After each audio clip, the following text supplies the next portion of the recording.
Each year, Microsoft Research hosts hundreds of influential speakers from around the world, including leading scientists, renowned experts in technology, book authors, and leading academics, and makes videos of these lectures freely available.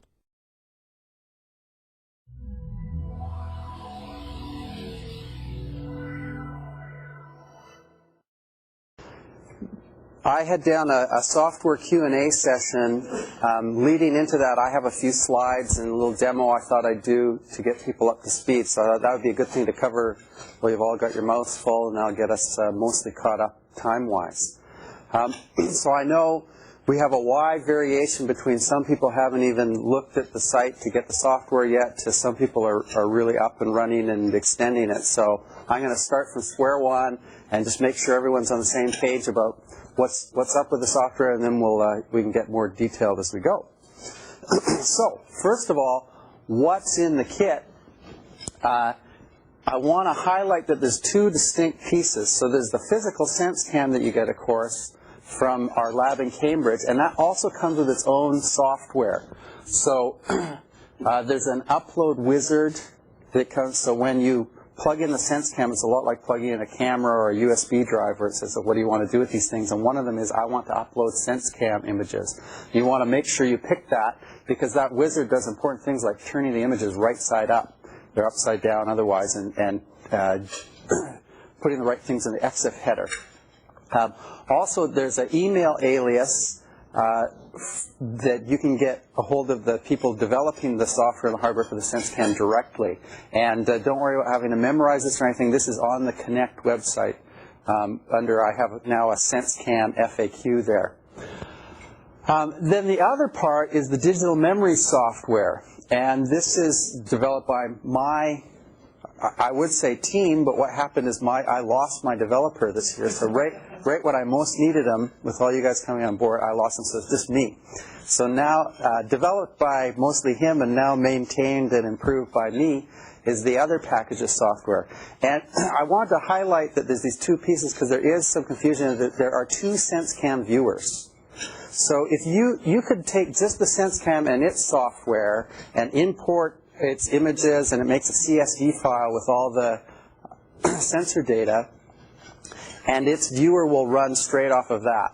And you don't have to use any of our other software. That's all you want to do. You just want to use their viewer, and you just want to have that information in there.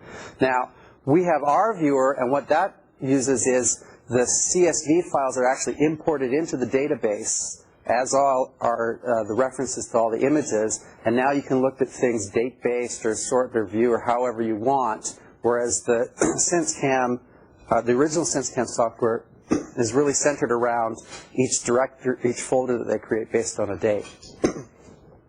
So hopefully that'll help a little bit clear up the confusion where you hear which SenseCam viewer. I'm trying to be more careful when I mention one to let you know which SenseCam viewer do I mean.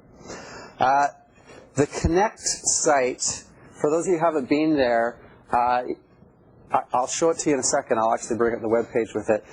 I'm posting the latest version of my software, the digital memory software. I've been updating that at least monthly. It's my intention to keep on doing that. So at least every month there's been a new release. I think in May I had 3 releases of the software. So make sure you keep current with that. We're doing lots of bug fixes and improvements to it. Also, there's an updated version of the SenseCam software from the Cambridge team now that I'm referring to that's actually newer than what you get on your SenseCams. For even though those of you who just are receiving SenseCams now, that software is already outdated, and the latest, greatest software is on the Connect website.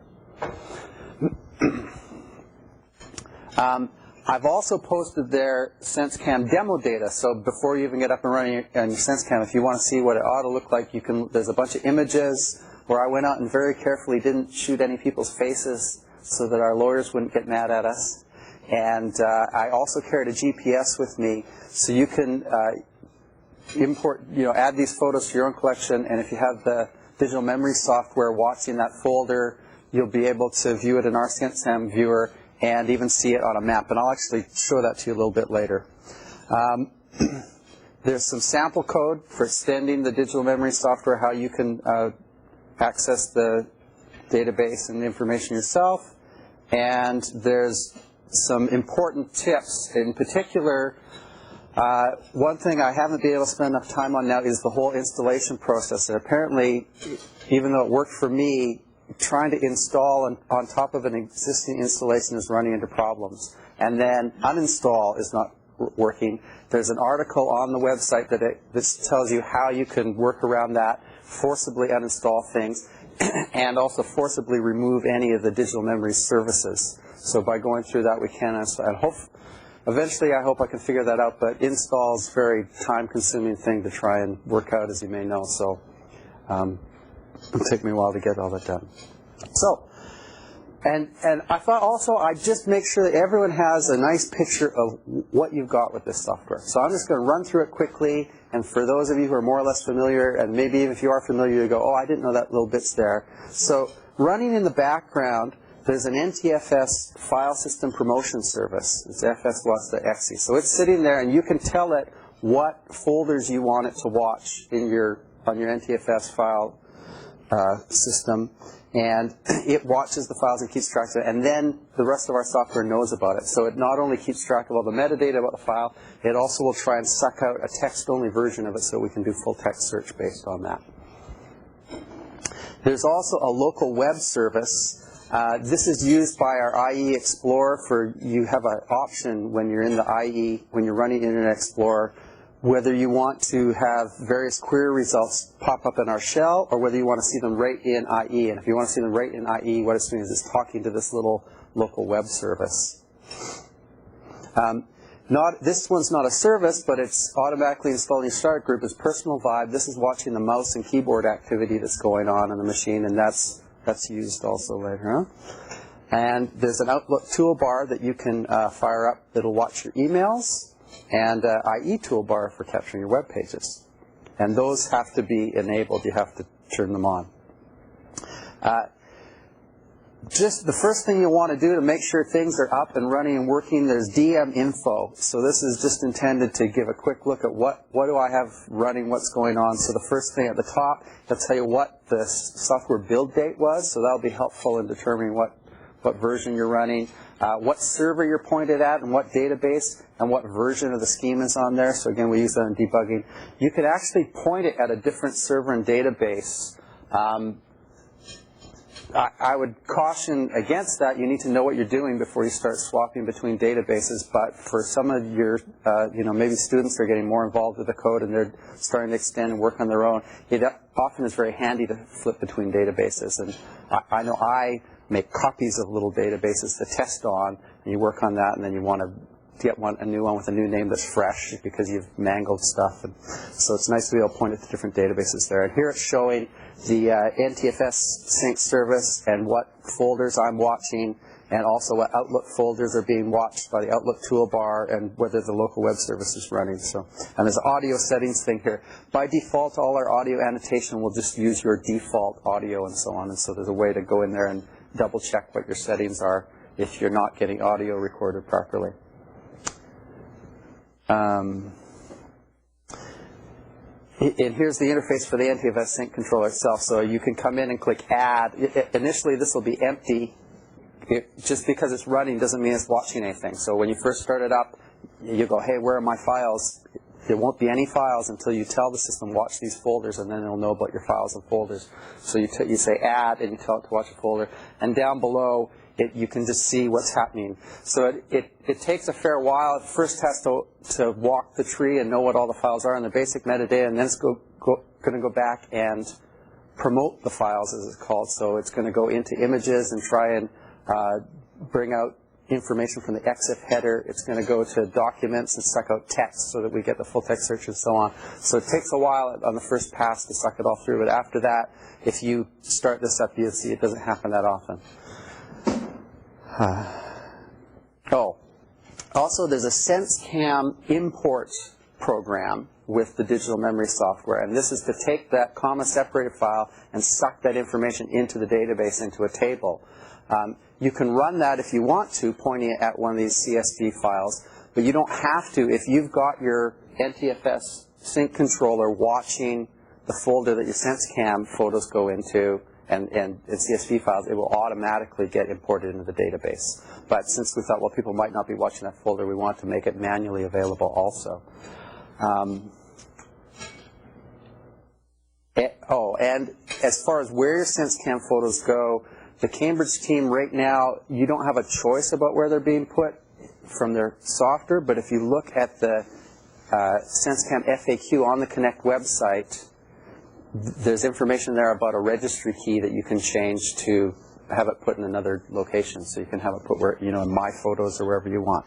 Which actually reminds me that I promised to show you the Connect website, and I didn't. So let's go back to that.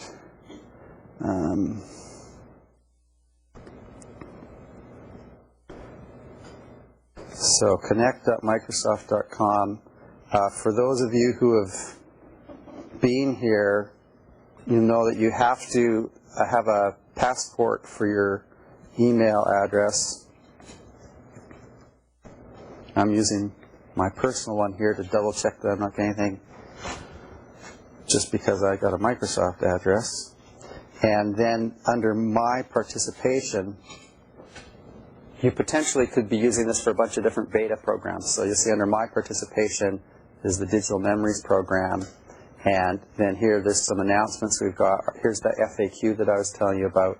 Over on the side, by the way, all this is generic to Connect. So if you click on these ones here, you end up back out at sort of the main Connect site outside of the Digital Memories. Digital Memories in particular here, we have, in addition to this main page with some links and announcements and whatnot, there's also the Downloads page.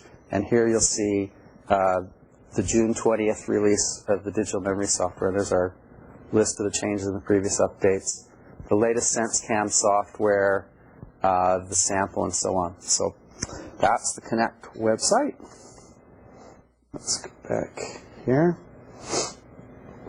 Vibe Log Viewer is a quick way to see what Personal Vibe Logger is recording for you. So this is showing the time and key and mouse activity and what window was in the foreground and what was in its title and so on. And we try to, if we can, figure out what document's being used.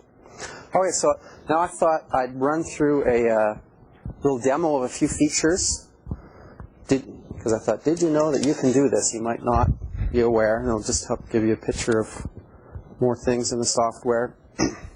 So, in Internet Explorer, with our toolbar here, one thing you can do is there's some built-in queries. So I can say, what pages did I look at today? And this here, see, it's localhost 5050. That's that local web service I was talking about.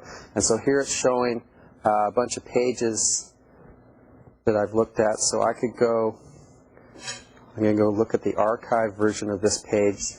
And when I do, we have a little header here saying that when it was archived and so on. You can go out to the version on the web. Here's the captured version of the page. And I can also see the page that I looked at just before I looked at this one and the page that I looked at just next. We have the same option here to go to the previous or next, and I can click on that. So you can sort of go back to your history. That didn't work too good. Yeah, you can go back and forth in your history and walk through, replay what you did with your web pages. We also have, besides, you can search MSN or Digital Memories, you can run full text searches, or we can look at these predefined ones. I can look at all the web pages I've ever annotated, or all the ones that I've marked with the thumbs up, or here. Just another interesting one, looking at the frequency of when you access things and saying, I'm determining these are, essentially, I think these are your favorites automatically for you. So just thought you might not know that's there. When you get into Outlook, so we were just talking about this a little while ago, so I'm going to remember to talk about the settings here. There's a status indication in the Outlook toolbar of what it's doing right now, so it's idle right now. I can click this and actually see detailed message from what's going on. So sometimes you wonder, what's this thing doing? And you might find out, oh, it's scanning some folder a lot, so I need to change my settings on that. And in the options, you go in and you set a file, say, okay, yeah, I want to be keeping track of the email in this folder. And when you click on the settings, it'll say, how often do you do things? So I can say, all right, there's some default ones like, well, this is on my Exchange server, so this is saying a quick sync every 15 minutes and a full sync every 5 hours. Or I can set it to whatever I want. So I can say, well, I want a quick sync every so many minutes and a full sync every 3 days.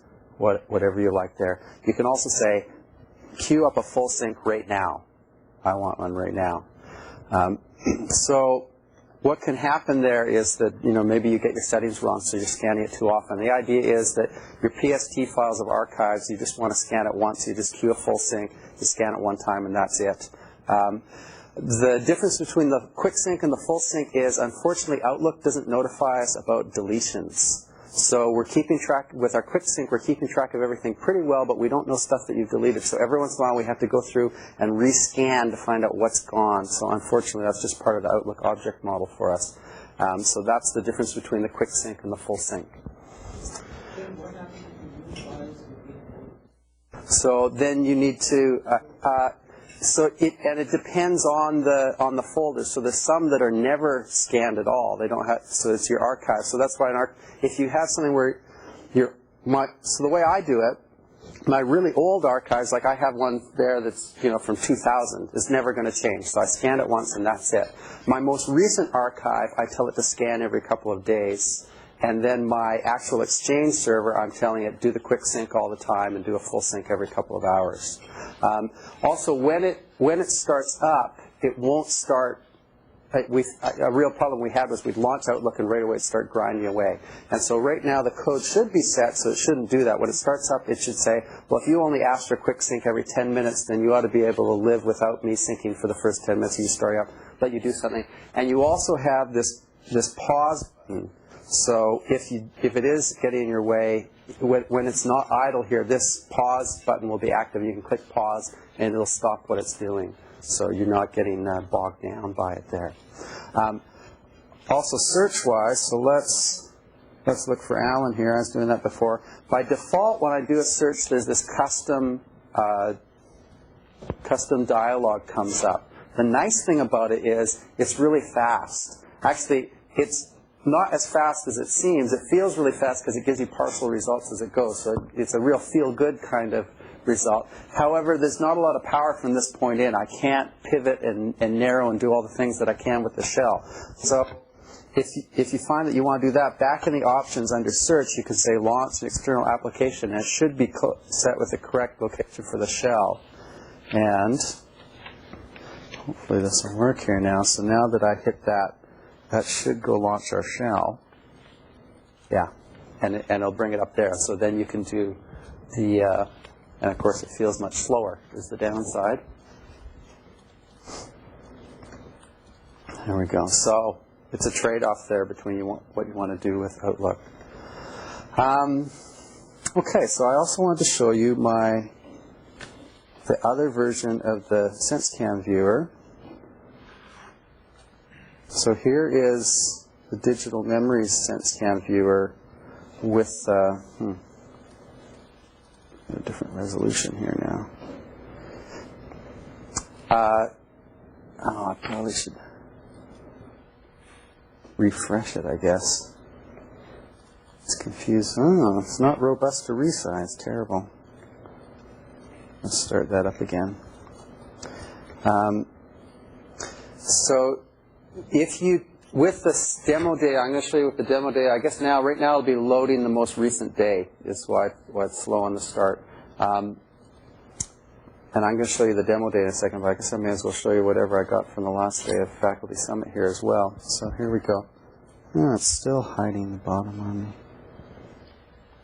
Oh well. So just a couple of things that I wanted to point out for narrowing in on the actual sensor data. So up at the top here, when you right-click, you can see what the different lines are, the different values for them, the color coding. And this is a double-ended slider. This is I had an intern from the University of Maryland. I really like this for how you essentially zoom and pan through it shows you where you're at in the time scale. Any place I click on here will jump to the photo nearest to that in time. So you don't have to pick where there's an actual photo. And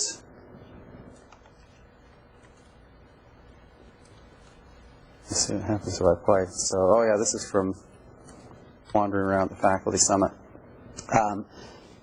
And if you load our sample data, I believe it's March 17th.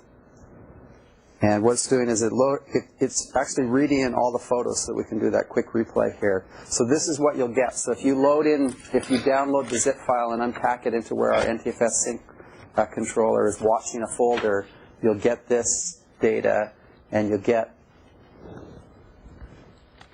let's say, 0 data points.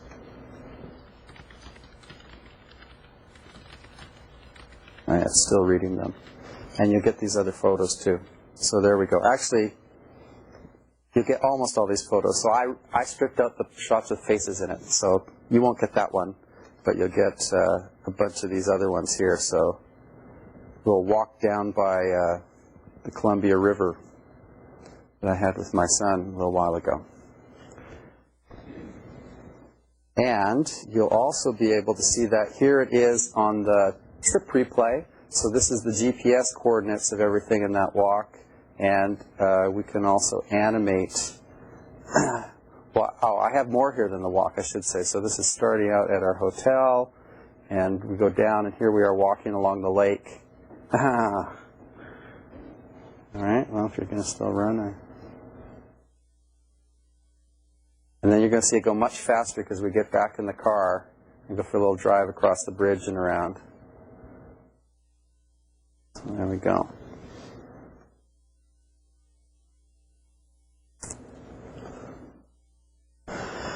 And one more thing that you might not know is there. Back in the shell here, I want to show you, here is, once you get into photos, you will get location as one of the options for how you can filter. And in the location, you can zoom in on an area. And so I'm going to, this is from Hawaii. I just had a vacation there a little while ago. I'm going to zoom in a little tighter here, in fact, much tighter. And once I get down to where the level I want, I can say apply. And now it's only going to show me photos from that area. And the reason we have the apply button, we don't do it automatically, is because the other thing I can do is I can get rid of using this map. So now I'm saying, tell me all about all photos. And you go back by date.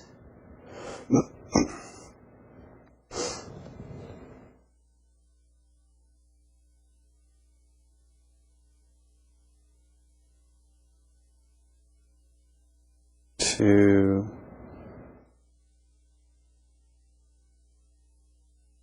what's wrong here? Hold on, I'm going to have to start over again. So I want,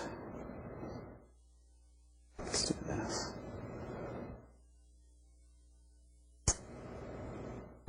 There we go. Okay, so let's look at only pictures from June. And, okay, here we go. So that's fine. So here's some pictures. Now if I go to location, I can actually, I want it even tighter.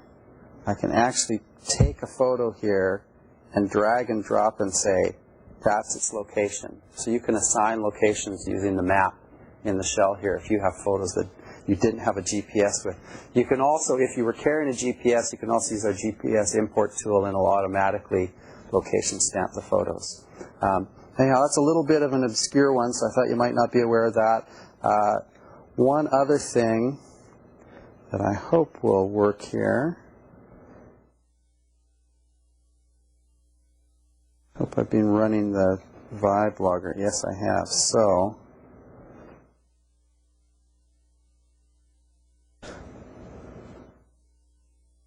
I want web pages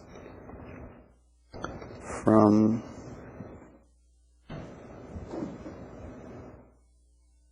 today. And because of what we're capturing with the web pages, we're pretty good. I think with Google and MSN search, we're picking up search terms. So let's see if this is working. Yeah, so here's search terms that I used today. So you could find pages that were a consequence of that search. And also, if you look in detail view, there's a whole lot of attributes. Oh, by the way, you can change also the size of this here, so it's handy with the map to make it a lot wider. We have a whole bunch of fields, and you can turn on and off the columns in detail view for all the different items. So all items have certain attributes, but web pages have special attributes, including, I think it's time, which is the time on the web page. So let's see if that's, okay. So that didn't get populated for some reason. But it ought to, when you're running Personal Vibe, it ought to be populating the time that you actually spent on the web page, so you can sort by that. So I have to figure out why that wasn't running for me there. Okay. So that's some things that you might not have known that you can do. And then the award for the first new item type goes to Michael Schaffner from UNC, who he was the first guy to actually say, I want my own new item type. I just wanted to let you know you really can do this. So we have instructions. It's in the documentation that you get with the software. He followed it, and I don't want you to parse this right now, but just to understand, it's just some SQL that you write. A lot of it's auto-generated from SQL Server, where you say, give me the creation of my new table or whatever, and you do things in the right sequence, and your items will be there. They'll just automatically appear in the shell. I'm working now on code so that they'll also appear in the list of the different types when you break down by type. So that's not there yet, but you can see them if you go in detail view and search by today. You'll see your item types. You can do full text search on them. So it's great. So that's all working. So now that everyone's finished eating, I'm going to ask you some questions. Is anyone planning on extending the shell with a new visualization? Because I'm way behind on my promised instructions on how to do that, and I wanted to know, is anyone just dying for that? Should I put? No. Okay, good. So it's a loaded question. It depends on how hard it is, and if it's easy, then yes, we would. Well, the idea is it should be pretty easy. So there will be instructions about, there will be a base class that you'd inherit from in C#, essentially, and then make sure that you fill in certain methods. So you have to respond to things being filled. You have to know, oh, a filter has changed, or there's a new query, or something like that. There's something new for you to populate your results is basically what it is, and knowing where to go in the database. So we have a particular method of the shell is doing asynchronous queries and everything for you. So, and then at a certain point it says, okay, it's time for you to render your results, and it'll tell you there's a particular table, and here's the ID of the query result, and you go off and you look through the table and you find, oh, here's all the items, and then it's up to you to render them however you want. So let me push back on you. Have a full class where I just do projects in groups of 2 to 5, and I'd be happy to give them a list of things that would be helpful to do with this, but I have to know whether it's feasible to do them in over a semester course project. Yeah, it certainly would be. The thing I'm a little behind because, as I say, I lost my dev, and we had a different shell before, but we were using a third-party library for our windowing system that our lawyers wouldn't let us give to you guys. So we're redoing this now, and I haven't gotten quite up to speed on this. But the idea is if you inherit from this base class and fill in the blanks, and you just drop your DLL in the right directory, it should just appear in the shell. So yeah, it should be feasible. And as far as how much time it takes them then, it's not really fitting into it's how wild they want to go with what the visualization is like. So I know our developers, there's a timeline 2 in the shell. I guess I'm not running it now. But there's 2 different timelines, and so the one little drop-down list, that was created by one of our developers up here in Redmond who just wanted to try it out, and he used the Piccolo toolkit from Maryland and created that in like a week. Probably less. He was doing it part-time, so it is quick and easy. Well, tell you what, if you decide you're serious about it, let me know, because it's just a matter of priorities for me. So I have other requests for software features, and I haven't got around to that. So if someone wants that by a certain time, please let me know, and I'll make sure I come through with that. Second question for you. We want to hold another workshop for the final results. So a lot of this was preliminary discussion. We'd love to get everyone back together again to say, hey, how did it go?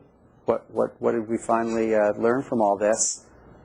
When should we do that? And I also have this question, is one day enough? I think the answer is no already. But feedback from anyone about when would be a good time? Do we need to wait another year, or can we? Do you want to do it as an event? Like another conference, or do you want to do it here in Redmond? Well, so that's the option. So we could wait a full year and tag it on Faculty Summit again. I could try and, or we can do it as its own stand. I think probably if it's going multi-day, it could almost be its own event. Do you think, John? Yeah. Sure. I think one day if you run longer, I think we'd be able to do it. Okay. I think each person has half hour probably. Okay. So, and presumably we had everyone. That's 14 groups at half hour each, so that's 7 hours of just present. I think that's pretty ambitious. Could get. It makes me reconsider whether or not I would want to go to Princeton.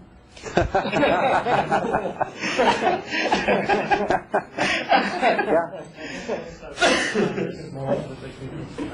Some people might well have demonstrations and things that they could show as well, so you might want to sort of have a demonstration session. Yeah, the business is in the interacting out of coffee and we're having our lunch on our knees here. Yeah, it would. The first. You need 2 days, 3 days. Yeah, the first Carpe I did was kind of like what you're suggesting, Kai, where it was just jam-packed with presentations, and then everyone flew home and said, we never got to talk to each other. So I think it does help to schedule that in. This should have been a really easy day to fit in. It surprised me of how tight it is, even with people just saying, well, here's what I think I'm going to work on. So The other thing that would be nice is to have some demos and presentations. Yeah. To actually have some video clips showing what you've done, and that would really add to it. Yeah, that'd be great. But in terms of when to hold it, what I'm wondering is, how soon would be too soon? So I know some of you are waiting. We're waiting. You've got to have that SenseCam. If we said, okay, next February we want to hold an event, would you say, oh no, that's too soon. I need another 4 months to work on it, or what?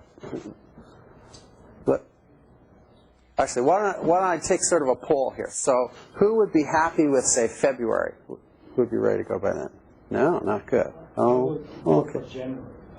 Okay, but I meant not. February semester starts. It's difficult to probably. Approximately. So I'm not. I mean, January is compared to who would rather wait a year? Who needs another year to show us something? I'd rather wait till like the end of the academic year, so before the summer. April. But we had a chance to do something. So my suggestion is that we think about the Joint Conference on Digital Libraries, which is in Vancouver next summer. What Joint conference? Yeah, what, July is it, or? I think it's June. June, okay. And so we could infiltrate the conference. We could have a tutorial on SenseCam on the first day, and we could have things in the poster session. We could have a 2-day workshop at the end, a panel. We could propose all kinds of stuff. Logistically, it's hard for us to do conferences if they get too close to the faculty summit someplace else. Right. This is June 17 to 22. And then we have to also worry, summertime is jammed full with other academic conferences like SIGGRAPH and things, and it just impacts how we are able to do things. But that is a reasonable suggestion. That we could piggyback on a conference in June. If we were way further ahead, we'd be trying to get you all out to Carpe in October, but I'm sure that's a little bit quick. A few of you are coming, though, I know. We're in October. Where is it? Santa Barbara. And then it's too late following that. So what I'm hearing, though, is sometime between, say, April and June of next year. Okay, well, let's follow this up with email, and people can think about it and respond more and give us more specific suggestions. But I just wanted to get a feel for, should I be thinking 5 months out or should I be thinking a year out? But I think it'll be really exciting to say, okay, this is the consequence of all the work you've done here and what we got out of it. Alan, yeah? What about the possibility of involving some of the doctoral students who are working on our projects? I just want to throw it out. All of us have students. How many people feel like that would really be important? So that doubles, maybe triples the size of the event. So that's a question on John's ability to hit budget. Well, this is in the Bahamas, right? Yeah. I think it'd be. As long as it doesn't conflict with my game crew. Yeah. Well, given some of the discussion when the whole summit opened up, I just thought. Well, I mean, that sounds fun. If everyone was here with the grads, boy, we'd have 30 or 40 people here, and Then we'd almost certainly want to do it here just for logistic reasons. Right? It'd be hard to handle that many people in a different city or a different, I mean, here we have rooms and technology that we can use for our advantage. right. And unless someone wants to actually open it up yeah, I guess the difficulty of holding with the other conference, Ed, is that, is it an open workshop, or, here we're saying we want to hear a presentation by everyone who involved. It's not open. We're not refereeing or anything like that. Or I'd like to come there. Great. Coming here. The challenge with doing it elsewhere too is it's harder to film, and we definitely want to film this next time. That's true. You can go anywhere? He's voting for the Bahamas. All right. But the trade-off is that if you try to involve graduate students and it's co-hosted with a conference, then that's double justification for us to fund our graduate students to travel. So they've got a second reason to go to Vancouver or wherever it might be. And Ed, you mentioned that there was a personal memories workshop at JCDF. CIR this year has a personal information. We do a personal digital library workshop. We could propose it among ourselves, and if it's accepted, then we can run it however we want. Right, so there isn't one. There's the idea. The way your proposal is usually sent to me is, hey, since you decided to have this next to this conference, would you also send my PhD students to the conference? So it's half full, half empty. I have some funding. I'm funding the students at the doctoral consortium at JCDL. There already is a doctoral consortium there. But there's a committee that picks the students who go to that, so I can't guarantee that how many would come from this group. But I can provide some funding for those who are selected.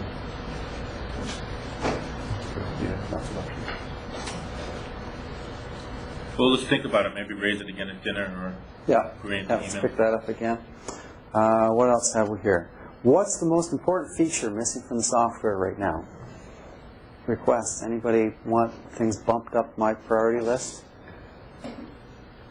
Well, my main suggestion is that this be integrated with the desktop search support that's being provided separately. What do you mean by integrated? To be frank, it's almost unusable to work with this for accessing my mail and searching files and stuff, whereas the desktop system that Microsoft provides separately is usable. So I have to fix bugs for you. The thing about the bugs, it's the entire functionality. The desktop search that Microsoft ships uses just there's no database there for them, so they don't have types, links, extended metadata. You can't extend the system. It's very slow. It doesn't. Sue has versions of it that do that. So. Yeah, but you have to hack it to extend it is the problem. So I mean, this is exactly the trade-off between Sue's approach and mine. And I'm a big fan of Sue's work, and I want her to do what she does because it can ship much faster. The idea is this is a platform that's a little further out and researchy. You can do more with it. So maybe if you have specific suggestions about what's making it not usable enough for you, let me go at it. Okay. My lead student who did the summer intern with you, he really liked to be able to integrate what we do with the software. And if there's a way to do that, that would be very helpful. Right. So actually getting hold of the source code. Either that or there's some well-defined interface that you can plug in. Right. So and the only interface we have now, so you can add types, you can plug in visualizations to the shell, or else you got to start writing your own apps. Is essentially it. So you're saying you'd actually like to alter the software. So that's really open. So and Drew, of course, is the right guy to do. I had one of Kai's students as an intern. I guess it's a year ago or so now, and so he knows the software really well. Yeah, I second that because it's about my rather unique circumstances, and also it will be possible to make every component sort of configurable component, like the web and email capture. Well, in my case, I'd like to capture it to my database instead of to my live page, so that I can save it to only web and. What's your database? I mean, because I'm developing from scratch in this case. Yeah. If I can configure it so that I can save it to my health page, the one that to instead of the my life page, because I cannot use it at this point because I need much more flexibility for that. If I can configure it, then. Okay, well, we should talk about databases in particular, but you'd like to modify the source also, so that's the takeaway from that. Harry? Maybe rather than us adding stuff to the shell, is it possible for you to provide components that you're using in your shell that we can plug into our application? Because I think what might happen is that each one of us may have very specialized needs. It might be much easier for us to develop our own visualization, but to use some of the stuff that you have, because you have some really cool stuff. Mm-hmm. So I think that's the kind of... Yeah, that's what I meant. He said it better. I think if you can provide components of different aspects to your shell, something like calendar component or map component, that would be great. One good thing about this type of thing would be, if we add it in, we also release. There's a place, and the rest of the group can also use. Yeah. That would be very nice. And so we become a consortium type of development team. Right. I think that would be great. So I'm excited to hear that interest. I didn't know if there would be. And also because I'm just me now,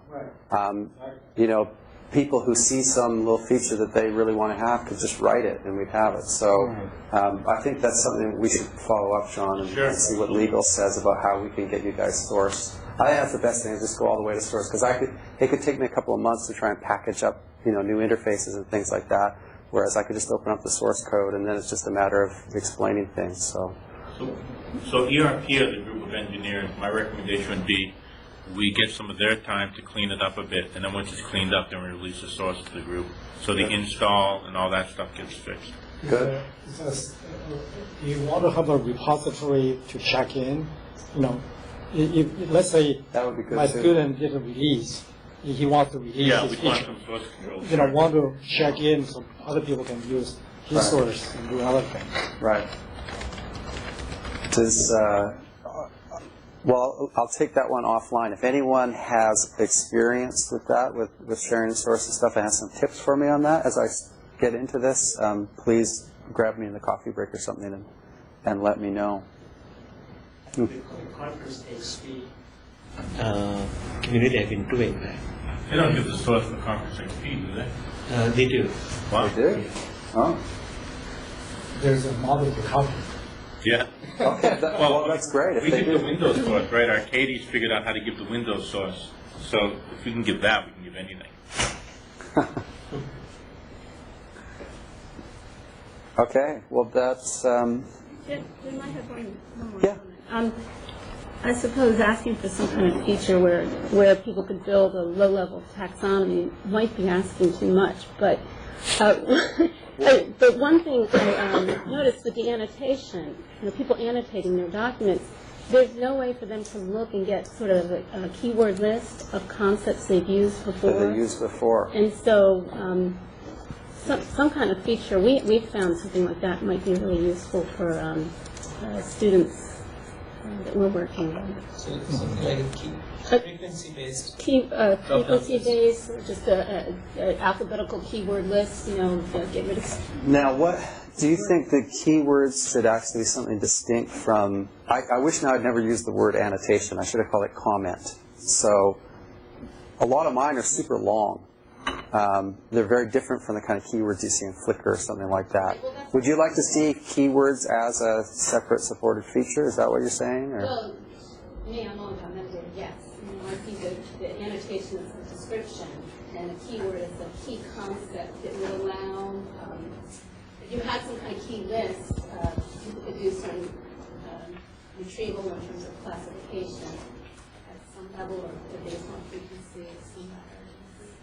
Right. It's actually helpful because I guess there's a whole range of things you could do. how much information you're gathering. Yeah, and I have to say I apologize for how little annotations are even exposed in our shell. So to give you a little history on this, in our previous shell, I loved it, but comments were that it was like flying a 747. It turns out once you're familiar with these concepts, it's really nice when you click on an item to see everything about it. So I have a little panel that would show me everything that's linked to it, all the annotations, and you kind of, and even before you click on it, you would see counts of how many there are, and you really knew whether it was worth clicking on. But for the newbie who walks up to it, they go, oh, it looks like Developer Studio or something. You have like 10 panes open. It looks very intimidating, but it's also very powerful. And so on the other hand, our shell now is a lot simpler, but you go, oh, well, does this thing have annotation? How do you have to click and say, show me linked items, and it's kind of a downer. Have you? But just one more thing about metadata. I'm sort of on the fence about this. The documents that you might input into the MLBs, if you have a Word document, a PowerPoint slides, or you're downloading web pages, it doesn't take advantage of metadata that might already be existing on these documents, although the problem is a lot of times that metadata is really bad metadata. I was speaking More with, document properties? Well, I don't know. I was speaking with Sue May about this, and sometimes the metadata that's on like a Word document is completely wrong. It's whoever worked in the Word Microsoft beforehand. But it just may be something to keep. Yeah, I think actually you're right. I mean, technically we should promote that, and I think what you're describing is a chicken or the egg kind of thing, because why is there all this crummy metadata in a lot of these? Well, where would you ever use that metadata? There's no real use for it now. Whereas if it was promoted into the shell and you could actually search and sort based on it, right, then it would be worthwhile entering who the author of a document is. Still, we probably have too small a user community to really tip over in that, but in principle what you're saying I think is right.